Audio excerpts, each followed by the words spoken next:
नमस्कार, आदाब, सत श्री अकाल, गुड मॉर्निंग। और कैसे हैं बच्चे आप लोग? बढ़िया?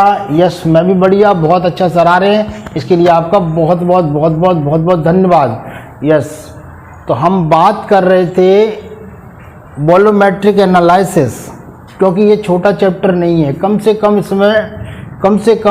इसमें 50 वीडियो बनने चाहिए, जब ये हमारे पकड़ में आए। जितने ज़्यादा पढ़ोगे उतना सरल हो जाएगा, सीधी सीधी बात है।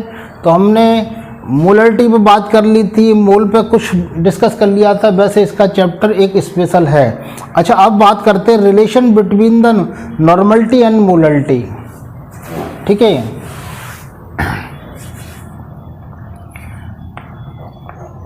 नॉर्मलता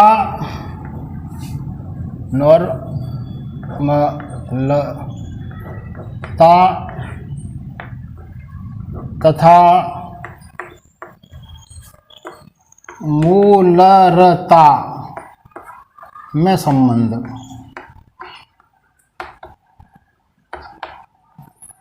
नॉर्मलता तथा मूलरता में संबंध बहुत इम्पोर्टेंट है, बहुत इम्पोर्टेंट है। ये इम्पोर्टेंट बहुत है। जैसे कि मैंने जब आपको नॉर्मलिटी करा रहा था, तो मैंने संबंध बताया था, कंसंट्रेशन और नॉर्मलिटी में संबंध। ये दोनों रिलेशन बहुत इम्पोर्टेंट है। यदि ये आते हैं तो ये बड़ी आसानी से सवालों को सॉल्व कर देते हैं। आज मैं आपको कुछ सवाल देने जा रहा हूँ, ठीक है?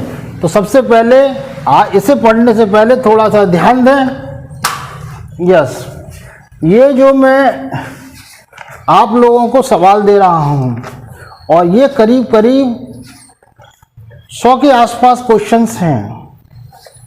जो हमारे पास रिलेशन है इक्विवेलेंट वेट, यानी कि ई पर आधारित, मॉलिक्यूलर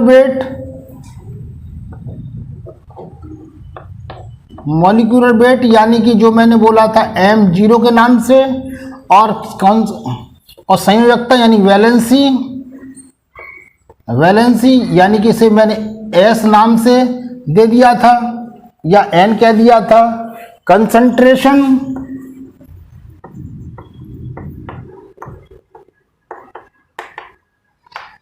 नॉर्मलिटी,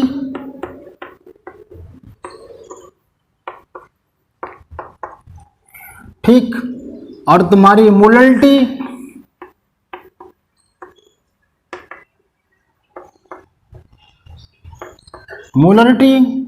और नॉर्मलिटी, मोलरिटी, कंसंट्रेशन और इक्विवेलेंट वेट हो गया। तो इन पर आधारित क्वेश्चंस हैं, और कुछ बोर्ड के हैं, कुछ बोर्ड के एग्जाम क्वेश्चंस हैं, कुछ कॉम्पिटिटिव हैं, कंपटीशन के हैं, कुछ IIT है, कुछ मेडिकल के टेस्ट हैं। तो मैं धीरे से, यदि आप ये कर लेंगे तो शायद मैं समझता हूँ काफ़ी अच्छी जानकारी हो जाएगी। तो लिख लीजिए। तो ये मैं आपको दिखाता हूँ, आ रहा है ये, ठीक है?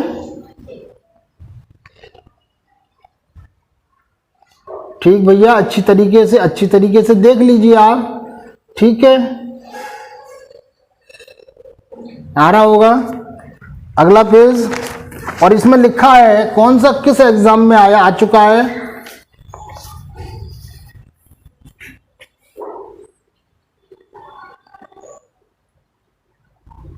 ठीक है, ये सारे के सारे कॉम्पिटिटिव हैं। अब ये ले लीजिए, मैं एक तरफ से जितने भी हार्ड होंगे वो क्वेश्चंस में सारे, और सभी के सभी नंबर लिखे हुए हैं। इस पर आप बड़ी, ठीक, कहीं अच्छा दब ना जाए, बता देना, ठीक है? और हिंदी मीडियम, इंग्लिश मीडियम बच्चों वालों को बहुत कॉम्पिटिटिव भी क्वेश्चन है। जरा फिर मैं धीरे धीरे इन क्वेश्चनों को सब सॉल्व करूंगा। इसमें IIT के क्वेश्चन भी हैं, मेडिकल के भी क्वेश्चंस हैं, और तुम्हारे बोर्ड एग्जामिनेशन के पेपर क्वेश्चन भी हैं, ठीक है?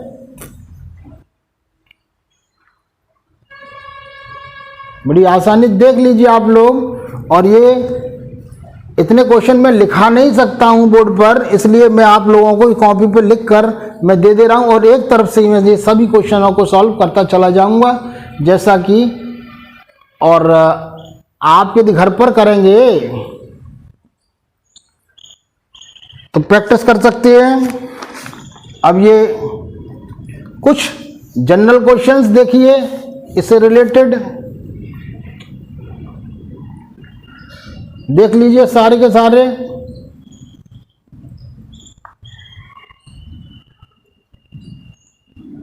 ये सब ठीक है। अब ये देखिए,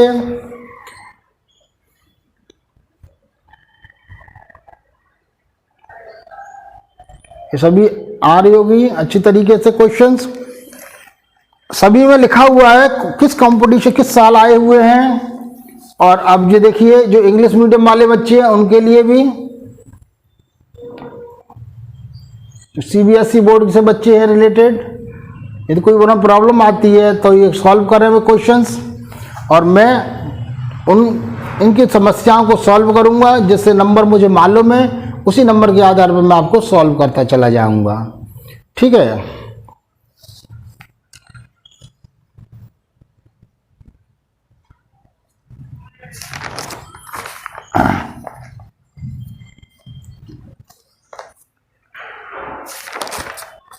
ये सारे क्वेश्चन खत्म हो गए। ठीक, अब बात करते हैं, लौट कर आते हैं इसी पॉइंट पर। नॉर्मलता तथा मूललता में संबंध, यानी relation between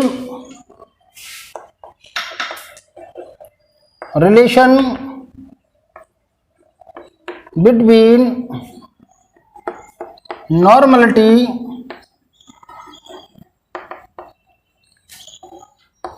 and molarity.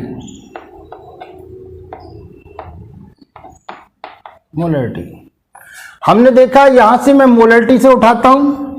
Molarity को हमने पढ़ा था कि किसी भी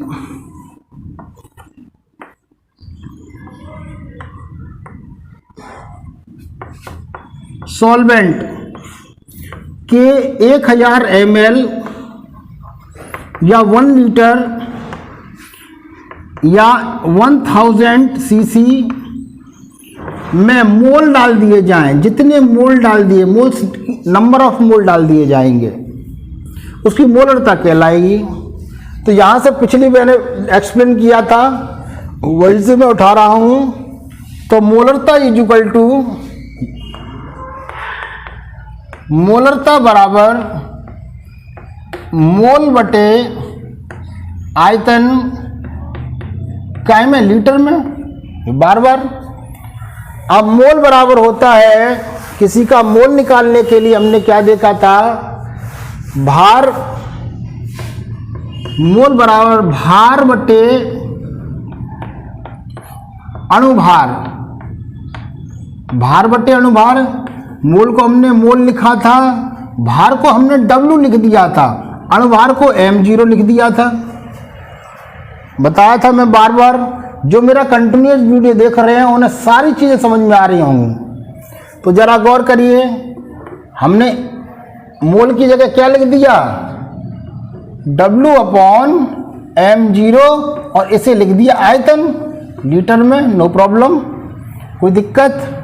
जरा अब थोड़ा सा हम इधर ले आए, W is equal to, W वो वाला जो निकाला गया भार, M नीचे ले आए बिल्कुल, और V वॉल्यूम जो है लीटर में था, इससे तो कोई मतलब नहीं है, जो लीटर में चल रहा है तो लीटर में चल रहा है। अब इसे हम वॉल्यूम को इधर ले आया, W/V को यहाँ ले लिया मैंने, और 1/m को यहाँ ले लिया। कोई प्रॉब्लम नहीं, प्रॉब्लम। यानी कि जरा W क्या भार है, आयतन में डाल दिया जाए, जैसे ही भार को आयतन में डाल दिया जाएगा, जैसे ही भार को आयतन में डाल दिया जाएगा, जैसे ही भार को आयतन में डाल दिया जाएगा तो कंसंट्रेशन बन जाती है। बिल्कुल यही तो हमने पढ़ा था कि कंसंट्रेशन बन जाती है। तो हमारे पास कंसंट्रेशन अपॉन m, तो हमारे का मोलरता के बराबर आ रही है कि नहीं, सीधा सीधा लिख देता हूँ, मोलरिटी, मोलरिटी, स्पेलिंग दिखाई दे रही है, बिल्कुल। अब जरा गौर करिए कंसंट्रेशन क्या होती है। मैंने कहा था एक रिलेशन, कंसंट्रेशन रिलेशन होता है normality into equivalent weight, equivalent weight और नॉर्मलिटी के बीच में। अब मैं यहां पर रखे देता हूं सी की जगह वैल्यू n इंटू ई, नो प्रॉब्लम, अपॉन m0, कोई दिक्कत, कोई दिक्कत नहीं है। अब जरा गौर करिए, अब मैं जानता हूं E बराबर इक्विवेलेंट वेट होता है, किसके बराबर होता है इक्विवेलेंट वेट बताइए। हाँ, इक्विवेलेंट वेट यानी कि तुल्यांक की भार बटे अणुभार, भार बटे तुल्यांक की भार बटे संयोजकता, भार बटे संयोजकता क्या होती है, भार बटे संयोजकता। यानी कि अणुभार में संयुक्त जो कहते अणुभार होता है, अणुभार बटे संयोजकता। तो जरा गौर करिए, अणुभार को हम क्या कहते हैं m0, संयोजकता को s कहते हैं, ये E निकल आता है। यस, यहाँ उठा के रख दीजिए, रख दिया भैया, या ऐसा कर m0 से निकाल लेते हैं, ऐसा करते हैं, ठीक है, ठीक, ऐसा कर लेते हैं। तो m0 की जगह लिख देते हैं, तो n into e upon e into s, e से ई कैंसिल हो गया, और जी हमारे पास क्या के बराबर था, मोलरिटी के बराबर आया। क्या क्या मोलरिटी, मोलरिटी, बात समझ में आ रही है। तो हमारे पास निकल के क्या आया, n अपॉन एस, ठीक, और जी निकल आई m, कैपिटल M। जी हमारे पास एक रिलेशन बन गया, और इस रिलेशन को थोड़ा सा हम आगे ले लेते हैं, घुमा लेते हैं। तो यहां से n निकल के आया, n is equal to m गुणा s, ठीक, ये संयोजकता होती है, मैंने लिख दिया है सब, इसलिए बड़ी आसानी से समझ में आ गया। तो जी हमारे पास normality is equal to molarity, molarity into valency, यानी कि आयनों की संख्या एसिडिटी या बेसिसिटी, ठीक है, बात समझ में आ रही है। ये आयनों की संख्या जो भी है उसको मल्टीप्लाई कर देते हैं, ये आ जाता है, क्लियर। तो हमारे पास एक रिलेशन तो ये था नॉर्मलिटी और कंसंट्रेशन के बीच में, और एक रिलेशन हमारे पास आया ये दो बहुत अच्छे रिलेशंस हैं। तो ये मिटा देता हूं, जल्दी से कॉपी कर लीजिए, हो गया, ठीक। तो एक रिलेशन मैं लिख देता हूं, ये वाला, ये यहां लिख देता हूं, मोल हटा देता हूं, ठीक है। अब मोल अब इंग्लिश में लिखा रहे हैं, तो हमारे पास नॉर्मलिटी इज इक्वल टू निकल के आई क्या, मोलरिटी इनटू वैलेंसी, यानी संयोजकता। ये बात पकड़ में आ गई होगी आपके, ठीक, क्लियर। अब जरा गौर करिए, कुछ सवाल लेते हैं या एक डेफिनेशन और बना देते हैं, यहाँ पर एक डेफिनेशन और बना देते हैं नॉर्मलिटी की, ठीक है। कैसे कर देते हैं कि मोलरिटी तथा संयोजकता, मोलरिटी किसी पदार्थ की मोलरिटी, किसी पदार्थ की मोलरिटी, किसी पदार्थ की मोलरिटी और उसकी संयोजकता के गुणनफल को नॉर्मलिटी कहते हैं, कह सकते हैं। यहां देखिए, जब हम किसी भी तुल्यांक की भार को, किसी भी तुल्यांक की, किसी पदार्थ के तुल्यांक की भार को, उतना ही तुल्यांक की भार जो उसके भार के बराबर है, अणुभार के बराबर है, हम डाल दें तो उसकी नॉर्मलिटी, और उसकी नॉर्मलिटी हमेशा 1 होती है, ये मैंने बताया था। बहुत सुंदर, जल्दी से कॉपी कर लीजिए। अब मैं प्रश्न पे आता हूं सीधा का सीधा। मान लीजिए कहीं लिखा है क्वेश्चंस 10m H2SO4 की नॉर्मलिटी क्या होगी, नॉर्मलिटी क्या होगी, तो कोई दिक्कत नहीं। हमने क्या देखा, normality is equal to molarity into संयोजकता। अब संयोजकता किसकी होती है, इस पदार्थ की।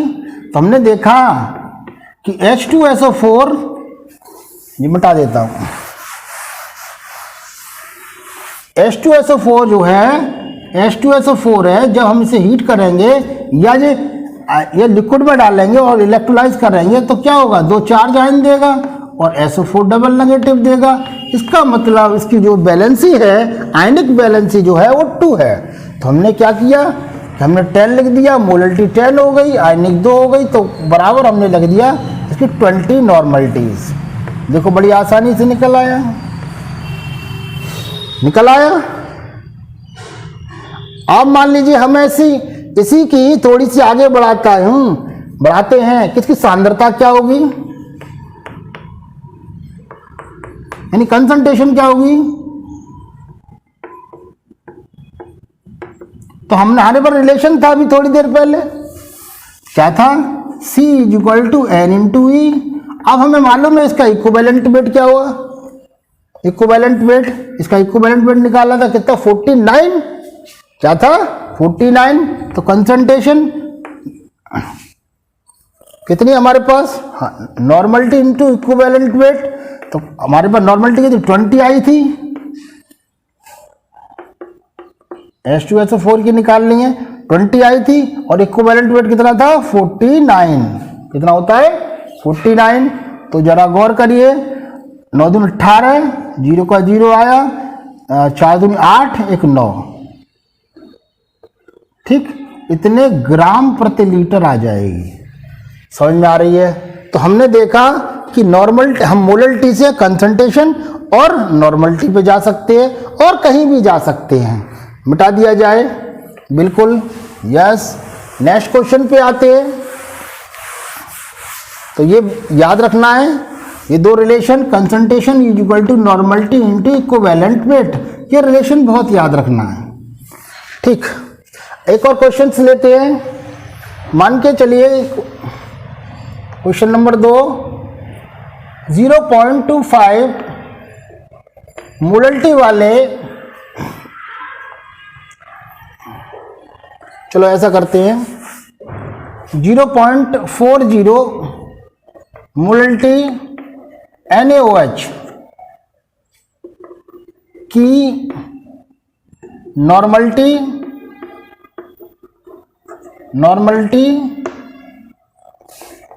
तथा सांद्रता यानी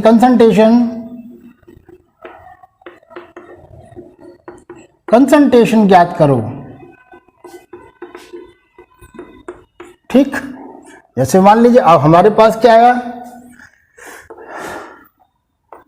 नॉर्मलिटी = मोलरिटी इंटू संयोजकता। जरा गौर करिए, यहाँ पर NaOH है, तो NaOH की बैलेंसी कितनी होती है, चार्ज, आयनिक कंपाउंड है, यस बिल्कुल। तो हमारे पास 1 है, तो हमने क्या रखा 0.40 × 1, तो हमारे पास कितनी नॉर्मलिटी आई, 0.4 नॉर्मलिटी, बिल्कुल। आ गई कि नहीं आ गई, यस आ गई। अब हमें कंसंट्रेशन निकालनी है, तो बड़ा simple, normality into equivalent weight. तो नॉर्मलिटी हमारे 0.4 है, इक्विवेलेंट वेट इसका कितना होता है 40, कितना होता है इक्विवेलेंट वेट कितना होता है 40। क्लियर। ये मैंने लिखा दिया पूरा का पूरा चैप्टर है भैया, जिसमें कम से कम 50-60 हैं और निकालना सिखाया है। तो 40 4 चौक जैसे जगह चढ़ा गया 4 चौक 16, यानी कि इतना ग्राम प्रति लीटर निकल आया। क्लियर, मिटा दिया जाए, बिल्कुल। अगला क्वेश्चंस करते हैं। ये तो छोटे छोटे क्वेश्चंस हैं जो मैंने दिए हैं आपको, वो बहुत लंबे क्वेश्चन है, उन्हें नहीं लिख सकता मैं, ठीक है। एक तो देखो एक क्वेश्चन और दिमाग में आता है, क्वेश्चन नेक्स्ट, 0.3 मोलरिटी H3PO4 की नॉर्मलिटी ज्ञात करिए, नॉर्मलिटी तथा कंसंट्रेशन ज्ञात करिए। मैं शॉर्ट में लिख दिया, ठीक है। तो जरा गौर करिए, अब हमारे पास ये आता है H3PO4। यदि मैं इसे हीट करूं तो मेरे को ये देता है ट्वाइस पॉजिटिव प्लस HPO4 का single negative, double negative sorry, दो आगे, हाँ दो, ठीक, ये देता है। अब यहाँ क्या है, तो मैंने बताया था इसके 2 आयन होते हैं। यदि ये इस तरीके से देता है तो यदि मान लीजिए ये क्या करता है, चलिए अब देखते हैं। तो नॉर्मलिटी = मोलरिटी इंटू वैलेंसी बिल्कुल, नॉर्मलिटी मोलरिटी हमें 0.3 दे रखी है और वैलेंसी हमें कितनी आ रही है हमारे पास 2, क्लियर। तो 2 3 दूनी 6, 6.6 नॉर्मलिटी, ठीक है। जरा क्लियर बात समझ में आ रही है। अब जरा गौर करिए, अब मैं कंसंट्रेशन निकालना चाहता हूँ, concentration normality into equivalent weight, ये बड़ा प्रॉब्लम देगा। इक्विवेलेंट वेट कितना है, हाइड्रोजन का 1 होता है, ये 3 हाइड्रोजन है, 3 कर दिया तो 3 आ गया। फास्फोरस कितना होता है, फास्फोरस 30 31 होता है, 31। अच्छा ऑक्सीजन 16, ऑक्सीजन 16 होता है, 16 दूनी 16 चौक 64, 64। तुम्हारे पास क्या 8 आ गया और 6 7 8 9 98 आ गया, बिल्कुल। अब वैलेंसी कितनी है 2 है, 2 का डिवाइड कर दिया तो हमें इक्विवेलेंट वेट मिल गया, तो 49, इसका भी 49 आ गया। तो मैंने क्या किया, तो 0.6 इंटू इक्विवेलेंट वेट 49, तो यहाँ कर लेते हैं। तो C इज हमारे पास